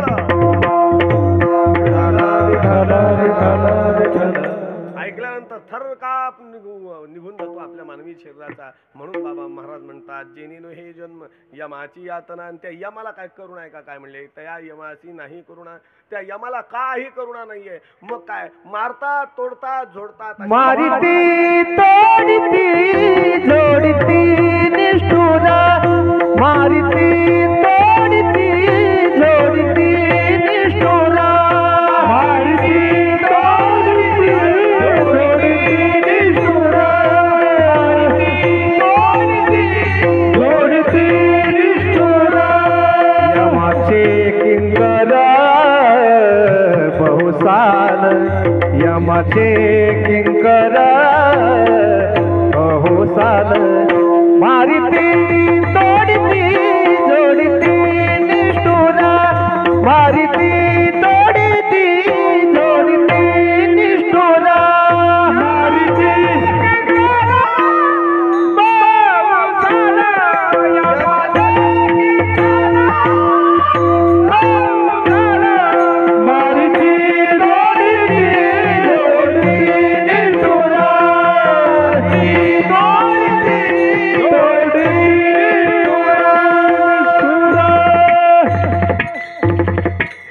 मारिती. मी याचं चिंतन सांगत असतो बरं का. साधू संतांच्या एका एका शब्दाचा विचार करावा आणि मानवी जीवनात तुमच्या आमच्या बोलण्याचा काहीच विचार करू नये, कारण आपलं विचार करण्यासारखं काही कामच नाही. साधू संतांचं मात्र प्रत्येक शब्दाचा विचार करावा. मारिती, मारिती म्हणजे काय? मारण्यामध्ये एक वेगळा भाव असतो. तोडिती, तोडण्यामध्ये एक वेगळा भाव असतो. आणि झोडिती, या झोडितीमध्ये एक वेगळा भाव असतो. आम्ही काय करतो, सगळ्याला एकाच याच्यात गुंफायला लागलो. तसं नाही चालत. प्रत्येकाचा पदाचा विचार केला पाहिजे. प्रत्येक पदाचा विचार आहे, प्रत्येक बारकावा आहे. साधू संतांनी एक एक शब्द जो लिहिलाय आम्ही फक्त अनुमानच करू शकतो. साधू संतांनी नेमक्या कोणत्या उद्देशानं लिहिले हे त्यांना ठाऊक आहे, तुम्हाला आम्हाला नाही. परंतु एक आहे, आम्ही अनुमान तरी नीटनेटके केले पाहिजेत, थोडा बारकाव्यानं केले पाहिजेत. पहा, मारिती, मारतो त्याच्यामध्ये भाव हा थोडा आपुलकीचा असू शकतो. मारणारा माणूस थोडा आपुलकीचा भाव ठेवून मारू शकतो. उदाहरणार्थ, मुलगा चुकला, मुलानं चूक केली, त्याला शिक्षा दिली पाहिजे हे लक्षात घेऊन बाप वा माता आई त्याला काय करते, शिक्षा करताना त्याला मारते. पण मारत असताना त्यानं ती चूक पुन्हा करू नये, त्याची सुधारणा व्हावी आणि मार सुद्धा अशा पद्धतीने द्यावा की त्याला प्रमाणात लागलं पाहिजे, अनावश्यक लागू नये. म्हणून त्याला विचारपूर्वक केला जातो, तो दंड दिला जातो. त्याच्यामध्ये मारण्याचा विचार हा विचारपूर्वक होऊ शकतो. भांडणं असू द्या, भांडणामध्ये सुद्धा माणसं मारतात, परंतु ते मारत असताना सुद्धा बऱ्याच अंशी जे निर्दयी असतात ते अविचारानं मारतील, परंतु जे विचारी असतात का ते भांडणात म्हणतात मारा, पण कसं आहे त्याला आता हे चालू आहे म्हणून विठाला विठाला करतात. पण मारण्याची क्रिया त्यांची तेवढ्यावर थांबत नाही. तोडीती, नंतर तोडायचंय. बरं, तोडण्यामध्ये सुद्धा विचार आहे बरं का. तोडण्यामध्ये एखादं झाड तुम्हाला तोडायचंय, झाड तोडत असताना हातामध्ये तुमच्या कुऱ्हाड वगैरे आहे, शस्त्र आहे. त्या शस्त्राचा योग्य पद्धतीनं, योग्य ताकदीनं, योग्य त्या ठिकाणी, योग्य त्या पद्धतीनं मारल्यानंतरच ते झाड तुटल्या जाईल. बरोबर आहे का कारागीर? हा, बरोबर आहे. चला, म्हणजे नाना महाराजाला समजत आहे थोडंफार. आता योग्य पद्धतीने, योग्य त्या ठिकाणी, योग्य त्या ताकदीनं, योग्य तो आघात, योग्य त्या शस्त्राचा केल्यानंतर तुटल्या जातं. हे तोडताना तेथे विचार आहे. म्हणजे पहा, मारण्यात विचार आहे, तोडण्यातही विचार आहे, पण एका क्रियेत विचार जास्त नाहीये बरं का, त्याच्यात अविचार जास्त आहे. ते म्हणजे झोडीती. आता एखाद्याचं रानात असावं झाड आणि त्या झाडाचं त्याच्या रानात झाड आहे, रस्त्याने जाता जाता एका माणसानं उगाच त्या झाडाचं लागलेलं फळ त्यानं म्हणावं, न विचारता तोडावं, यानं त्याला भांडावं, त्याच्या माता पितरांचा उद्धार करावा. तुझ्या बापानं लावलं का, तुझ्या आज्यानं लावलं का, माझ्या बापानं माझ्या पंजानं लावलेलं आहे, तू कसं काय माझ्या परस्पर झाड तुडलं? तू म्हणला असं आहे का? बर बर बर बर म्हणलं, जाऊ द्या, चुकलं चुकलं चुकलं चुकलं चुकलं म्हणून निघून जातो बांधा पसतोर, चुकलं चुकलं चुकलं. आणि तो म्हणतो एखाद दिवशी तू नाही दिसू दे मग सांगतो. आणि मग ते येतो 10-5 जणाला घेऊन, एक दिवशी त्याला ठ्यापा लागतो. हे गेलं लग्नाला गेलं म्हणून ठ्यापा लागलं की तो म्हणतो चला गड्या पोरं हो, आपल्याला थोडंसं करायचं का, मस्त खाण्यापिण्याचा आनंद करायचा का. त्या नेतो झाडाखाली बसतो, मस्त त्यांना खाऊ पिऊ घालतो. आणि तो आपलं एकच काम आहे गड्या, आता हे झाड काय करायचंय झोडायचंय. आता झोडायचंय म्हणल्यानंतर झोडत असताना पहा, आंबा उतरवणं वेगळं आणि आंबा झोडणं वेगळं. झोडत असताना त्या फळाचा नाश झाला आम्हाला काही घेणं देणं नाही. त्याचा नाश हो वा अथवा न हो कायचा कुठलाही विचार न करता त्या फळाला खाली पाडण्यासाठी केलेली क्रिया झोडण्याची क्रिया आहे. तसं तुमच्या आमच्या जीवनामध्ये हे यमदूत कधी मारताना थोडा विचार करतील, कधी तोडताना थोडा विचार करतील, पण झोडायला लागले का कुठलाच विचार करणार नाहीत. कारण झोडण्यामध्ये विचारापेक्षा अविचार जास्त आहे. विठाला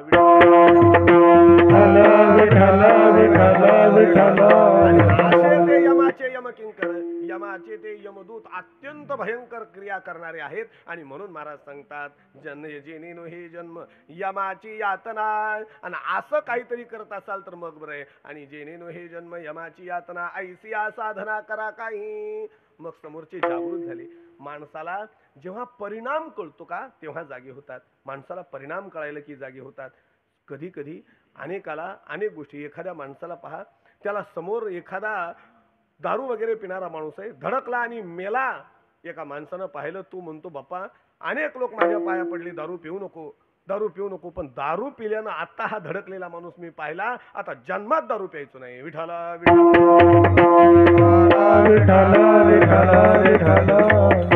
कशामुळे क्रिया घडली? कारण कुठेतरी उपरती झाली, त्या उपरतीला काहीतरी क्रिया समोर आली. महाराज म्हणतात जेनेनो हे जन्म यमाची यातना, ऐसिया साधना करा काही. असं काही साधन करा की तुम्हाला आम्हाला यमाच्या त्या दडाक्यात सापडण्याची आवश्यकता पडली नाही पाहिजे. मग तसं जागा झाला एक साधक, आणि साधक जागा होऊन महाराजांच्या जवळ गेला. महाराज मग सांगा ना, आता माझं वय बरंच झालं आणि या वयाचा काळ माझा भरपूर गेल्यानंतर मी नेमकं कोणतं साधन करू? त्यावेळेस शांतीब्रह्मनाथ महाराज म्हणतात नुसतं साधन नाही बाबा, तुला साधन असलेलं सारभूत जे साधन आहे ते सांगतो पुढच्या चरणात. साधनांचे सार मंत्र बीज हरी, साधनांचे सार मंत्र बीज हरी, साधनांचे सार मंत्र बीज हरी, साधनांचे सार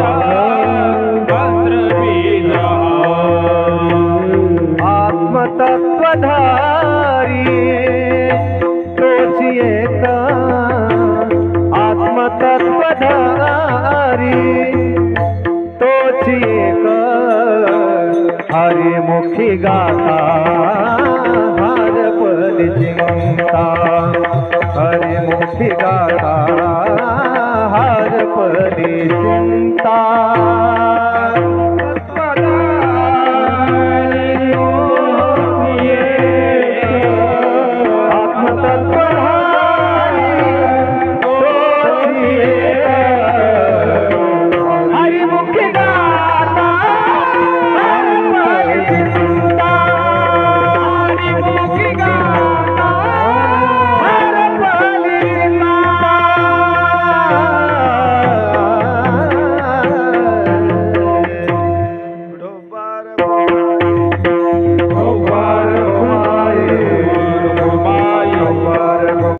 साधन म्हणून काय विचारता? साधनाचं मूळ सार स्वरूपाचं साधन सांगतो. साधनाचे सार मंत्र बीज हरी, बीज मंत्र सांगतो. आता बीज मंत्राचं काय फळ असतं हे आता सांगत बसायला माझ्याकडे वेळ राहिला नाही, याचं मला ज्ञान आहे. परंतु बीज मंत्रानं आम्हाला भगवत प्राप्ती लवकरात लवकर होत असते.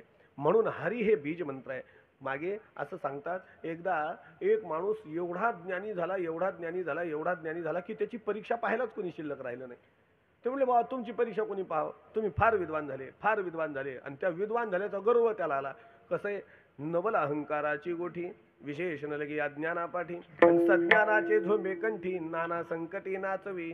खरी अद्भुत लीला अशी आहे, मूर्खाला काहीच वाटत नाही आणि शहाण्याला गर्व झाल्याशिवाय राहत नाही. दादानी म्हणा अंगाला माती लावून स्नान करा, पाणी अंगावर ओतणं आणि माती अंगापेक्षा वेगळी होणं सोबतच आहे. फार तर फार एकदा इकून हात आणि एकदा इकून हात फिरवावं लागेल, झालं काम.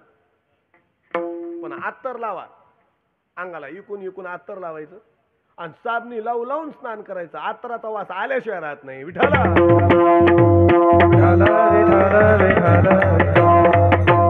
अत्तराची उपाधी ही ज्ञानाची उपाधी असल्यासारखी आहे आणि माती अंगाला लावून स्नान केलेला त्याला समजावं अज्ञानाची उपाधी आहे. अज्ञानाची उपाधी ताबडतोब निवृत्त होते, पण ज्ञानाची उपाधी भल्या भल्याला परेशान करते. विठाला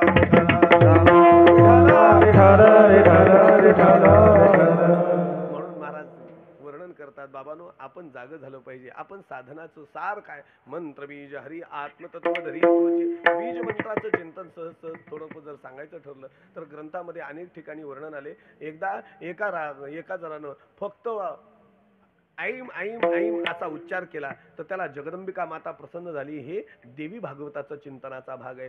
म्हणून आम्ही देवाचं भजन केलं पाहिजे. आणि मग मी दृष्टांत सांगत होतो त्या महात्म्याचा किंवा त्या विद्वान व्यक्तीचा. त्याची परीक्षाच पाहायला कोणी राहिलं नाही. मग एका विद्वान माणसाकडे गेले. ते म्हणले, महाराज तुम्ही तरी घ्या. ते म्हणले, नाही बाबा तुम्ही खरंच खूप मोठे विद्वान झाले. माझं तर मत असं आहे की आता तुमची परीक्षा फार तर फार ब्रह्मदेवानं पाहिली तरच घेऊ शकतो परीक्षा, नाही तर काही कोणी बाकीचे राहिले नाहीत. त्याला तर अजूनच फुगा फुगला. मग तर बघताच सोय नाही, असा फुगा फुगला बघताच सोय नाही. सध्या फुगे फुगलेले असे धरू धरून खाली ओढू ओढूच परेशान आहे मी. विठाला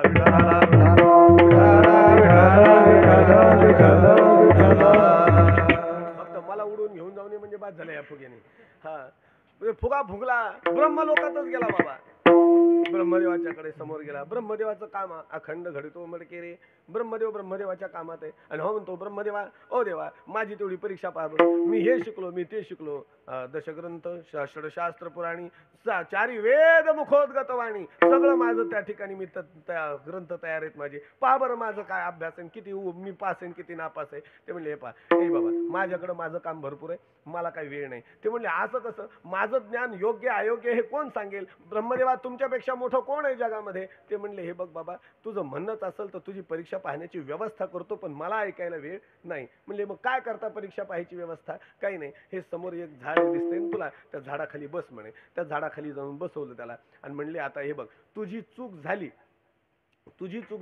या झाडाचं एक पान खाली पडल, बस तू तुझी परीक्षा कर. तुला काय येतं ते सगळं वाचित बस. जेवढे झाडाचे पानं खाली पडतील तेवढे गोळा करून माझ्याकडे आण, नंतर मी त्याची दुरुस्ती करून देईल, मग तुला उपदेश सांगेल. ते म्हणले, हरकत नाही. बरं झालं. ब्रह्मदेव आपल्या आपल्या कार्याला निघून गेले. हा त्या झाडाखाली बसला आणि झाडाखाली बसल्यानंतर त्यानं सुरुवात केली एकदम, ओम स्वस्ति न इंद्रो वृद्धश्रवाः किंवा गणानान्त्वा गणपती हवामहे, काय जे त्याचे मंत्र म्हणायला सुरुवात करायची ती सुरुवात केली. जशी सुरुवात केली झाडाला एक पान राहिलं नाही, सगळे पानं गळून खाली पडली. म्हणला, बाप्पा झाडाला एक पान नाही राहिले, एक नाही, सगळे पानं खाली गळून पडले. असा घाबरला. ती पोथी घेती गुंडाळी, पळत पुन्हा ब्रह्मलोक गाठला. ओ देवा ओ देवा ओ देवा. ते म्हणले, अजून मी माझ्या कामाला लागलो नाही, तू लगेच वापस आला. तो म्हणला, मी म्हणायला सुरुवात केली, सगळ्या झाडाचे पानं खाली पडले. हो एवढी काय चूक झाली, मी तर सुरुवातच केली नव्हती. एक मंत्र म्हणलं नाही, सगळे झाडाचं पान खाली गळून पडले. म्हणले, कस काय? ते म्हणले, हो मी काहीच नाही, एकच मंत्र म्हटलं. म्हणले, ते म्हणले, एका मंत्रात एवढ्या चुका निघाल्या आणि तू ब्रह्मलोकापर्यंत माझ्या पुस्तक परीक्षा द्यायला आलास का? अरे एवढ्या चुका म्हणल्यावर तू तर खालीच राहायला पाहिजे होतं, इकडं कसं आला? ते म्हणलं, ते माहित नाही, मी शिकलो भरपूर. सगळ्यांनी मला सांगितलं तुम्ही खूप विद्वान आहेत, तुम्ही म्हणल्यानुसार मी म्हणू लागलो वेद, परंतु तिथे सगळे झाडाची पानं गळून पडले. काय प्रकार घडला? ब्रह्मदेव म्हणले, तू कशी सुरुवात केली होती, काय म्हणला होता म्हणून दाखव. त्यानं डायरेक्ट ओम ओम म्हणून जी सुरुवात केली, गणानान्त्वा. ते म्हणले, इथंच चुकलं ना बाळा, इथंच चुकलं. पहिली सगळ्यात मोठी चूक आहे. अजूनही पहा, ब्रह्मवृंद लोक जेव्हा एखाद्या वेद मंत्राचं पठन करायला सुरुवात करतात, नुसतं ओमनी सुरुवात करत नाहीत, हरिही ओम, अगोदर हरी उच्चारण करतात आणि मग ओम म्हणतात. वेदाचे हे बीज, साधू संत सांगतात, हे वेदाचं सुद्धा बीज आहे, कारण हरी म्हटल्याशिवाय वेद सुद्धा म्हणता येत नाही. विठाला साधनाचे सार मंत्र बीज हरी. सगळ्या बीज मंत्रातलं बीज मंत्र म्हणून हरी आहे आणि त्या हरी बीज मंत्राचं तुम्ही भजन करा. अहो एवढंच 2 अक्षर आहेत, पण सामान्य वाटू देऊ नका. कोट्यावधी यज्ञाचं पुण्य त्याच्यामध्ये प्राप्त होईल. पुढच्या चरणात सांगतात, कोटी कोटी यज्ञ नित्य जाता नेम, कोटी कोटी यज्ञ नित्य जाता नेम, कोटी कोटी यज्ञ नित्य जाता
कोटी कोटी यज्ञ नित्य ज्याचा नेम एक हरिनाम जपता घडे. एक यज्ञ करायचं म्हणले तर फार मोठे कष्ट आहेत, फार मोठ्या अडचणी आहेत, फार मोठे नियम पाळावे लागतात. 1,000,000 यज्ञ जर एका दिवशी करायचा एखाद्यानं नियम केला तर तेवढं पुण्य फक्त हरी म्हटल्यानंतर प्राप्त होऊ शकतं. म्हणून माणसानं निस्सीम भावनानं अत्यंत भक्तीनं भगवंताचं नाव घेतलं पाहिजे. हरी म्हणून 1,000,000 कोटी यज्ञ नित्य ज्याचा नेम एक हरी नाम जपता घडी. एकदा जरी आम्ही भगवंताचं नाव घेतलं तेवढं पुण्य आमच्या पदरी पडू शकतं आणि या पुण्याचा परिणाम आम्ही हरिरूप होऊ शकतो शेवटच्या चरणात. एका जनार्दनी लगावा संजय, एका जनार्दनी लगावा संजय, एका जनार्दनी लगावा संशय, एका जनार्दनी लगावा संशय. नित्ययती होय हरी रूप, नित्ययती होय हरी रूप, हरी मुख गातार बलिष्ठता, हरी मुख गातार बलिष्ठता. निश्चयच होय हरी रूप, निश्चयच होय हरी रूप, हरिमुखी गातार बलिष्ठता, हरिमुखी गातार बलिष्ठता.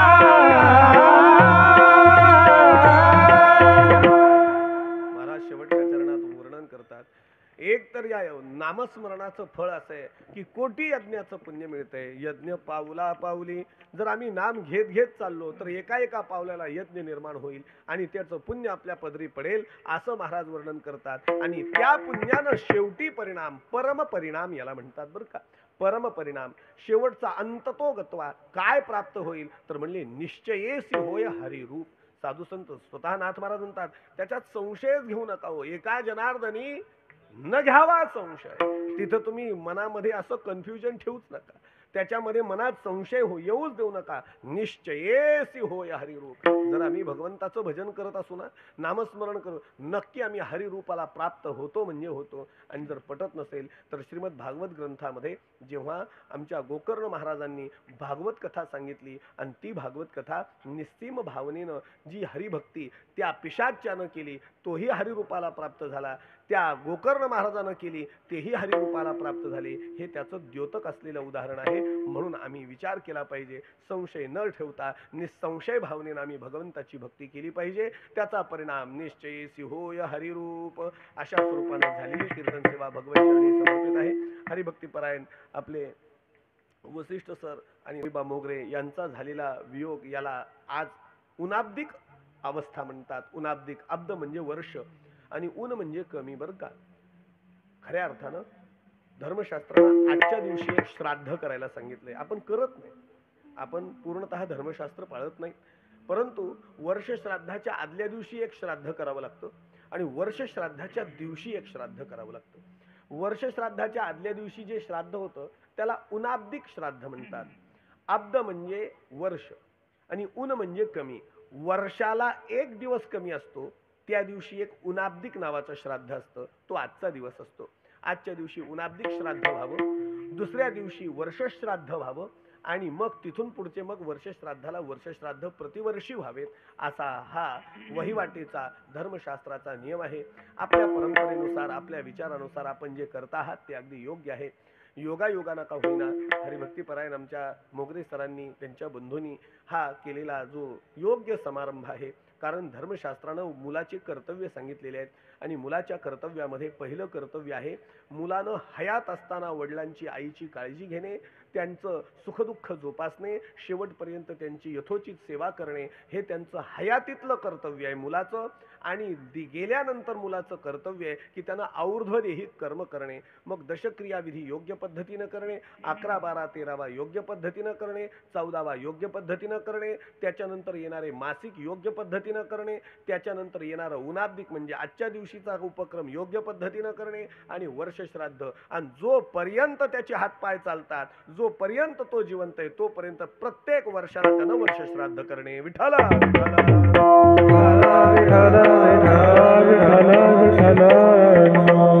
वारकरी आहोत म्हणून आपण कीर्तनाला विशेष महत्त्व देतो हे योग्य आहे, परंतु आपण हिंदू धर्माचे धार्मिक माणसं आहोत याचाही विचार केला पाहिजे आणि त्यानुसार प्रतिवर्षाला आम्हाला कीर्तन करणं घडत असेल आनंदाची गोष्ट आहे, परंतु नसेल जरी घडत तरी देखील आपण वर्ष श्राद्ध मात्र प्रतिवर्षाला मुलगा जोपर्यंत आहे तोपर्यंत त्याला करावंच लागतं, त्यानं केलंच पाहिजे अशा स्वरूपाचा संदेश माझे मित्र म्हणून त्यांना मी सुचवतो. तसं ते असो वा आपल्या परिसरातला कोणताही व्यक्ती असो, काहीही सुखदुःखाचं काहीही अडचणीचा भाग आला तर त्यांचा फोन आल्याशिवाय राहत नाही आणि तेवढ्या वेळेत जेवढं घडेल तेवढं मार्गदर्शन मी केल्याशिवाय राहत नाही. पुनश्च एकदा गेल्या वर्षी मी या दुःखद प्रसंगी जेला मी माझं स्वतःचं घर बंधुतुल्य त्यांना समजतो, माझं घर मला वाटेल असं जवळचं, परंतु दुर्दैवानं वा नाईलाजानं काय कुठल्या व्यस्ततेत होतो माझ्या आज स्मरणात नाही, परंतु त्यांच्या भेटीला मी त्यावेळेस येऊ शकलो नाही म्हणून मी आवर्जून आजचा दिवस त्यांच्यासाठी काढून ठेवला आणि नक्की कितीही अडचणीत असेल कुठेही असेल तरी आज तुमच्या घरी मी येईल हा निश्चय मी त्यांच्याकडे बोलून दाखवला होता आणि त्या अनुषंगानं त्यांनी आज माझ्यासाठी ती कीर्तन सेवा राखून ठेवली. त्याबद्दल मी त्यांचेही धन्यवाद देतो, मोगरे परिवाराचेही धन्यवाद देतो. आणि या ठिकाणी काही बोलण्याच्या ओघामध्ये चुकीचा भाग झाला असेल. आजचं कीर्तन म्हणजे कसं झालंय माहिती आहे का, आता आपल्याला लागली काळी दोनला बोलायची सवय नेहमी करता आणि आज तुम्ही पांढरी चार स्वर लावला. मी अनुमानानं विचार करू लागलो पांढरी चारला जर आपले डोळे पांढरे व्हायची वेळ आली हे काळी चारला कसे कीर्तन करीत असतील बाजूने लोक, दादा झालं जुनी माणसं झाली, काय काळी चारला त्यांनी कीर्तन करावं. पण असो आता जे आले भागाला ते त्या ठिकाणी आपण पूर्ण करत चाललोय. असो झालेली कीर्तन सेवा या ठिकाणी समर्पित आहे. अंतःकरणामध्ये माता पितरांबद्दल सगळ्या जणांना विनंती आहे, आई वडिलांबद्दल अंतःकरणामध्ये शुद्ध भाव आणि पवित्र भावनेने त्यांचा आदर सन्मान करत सेवा करत चला. भगवान परमात्मा आपल्यावर कृपा करत राहील आणि नसतील तर त्यांच्या स्मृतीची आठवण ठेवा, त्यांचे चांगले कार्य पुढे करत चला. माझा वेळ जास्त झाला असेल तर काळजी करू नका, मी काही ओव्हर टाईम मागणारा महाराज नाही आहे, कारण माझ्या घराण्याने एनी टाइम परमार्थ शिकवलेला आहे. आणि ओव्हर टाईम बरं ओव्हर टाईम देणारे घेणारे दोघाला लाज कशी वाटत नाही हे मला कळत नाही, कारण देवानं देह भजनासाठी जर दिला असेल तर ओव्हर टाईम देणाऱ्याने विचार करावा आणि देवानं देह भजनासाठी दिलाय हे कीर्तनातून सांगणाऱ्या महाराजाला तरी कळावं की ओव्हर टाईम घ्यावा कसा. ज्ञानेश्वर माऊली ज्ञानराज माऊली ज्ञानेश्वर माऊली ज्ञानराज माऊली ज्ञानेश्वर माऊली ज्ञानराज माऊली तुकाराम ज्ञानेश्वर माऊली ज्ञानराज माऊली